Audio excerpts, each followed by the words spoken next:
Everyone, তো আজকে আমি মামার জন্য হোমমেড স্যারেলেক্স বানাচ্ছি।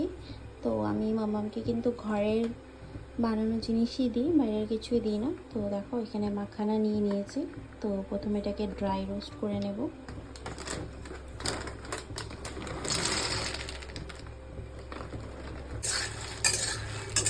তো এটাকে আমি ভালো করে রোস্ট করে নেব যাতে এটা একটু মুচমুচে হয়ে যায়। তারপরে এটাকে আমি গ্রাইন্ডারে পাউডার বানিয়ে নেব একদম কম স্টিমে।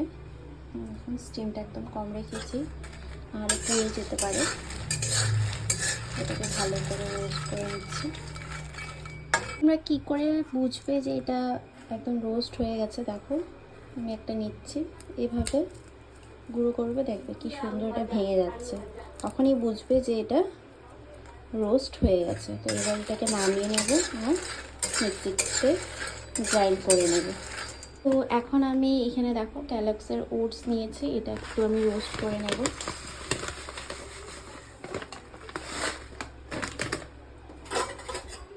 এটাকে ভালো করে রোস্ট করে তারপর এটাকেও আমি গ্রাইন্ডারে গুঁড়ো করে নেব।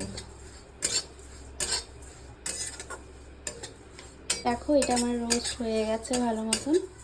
এবার এটাকেও আমি পাউডার করে নেব মিক্সার গ্রাইন্ডারে। তো চলো,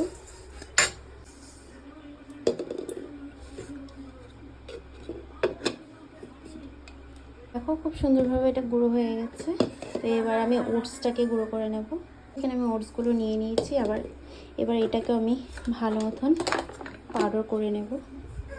এটাকে আমি খুব সুন্দরভাবে একদম পাউডার করে নিয়েছি। এবার এই দুটোকে আমি ভালো করে মিক্স করে নিচ্ছি, মানে মাখানা আর ওটস এই দুটোকে ভালো মতন মিক্স করে নেব।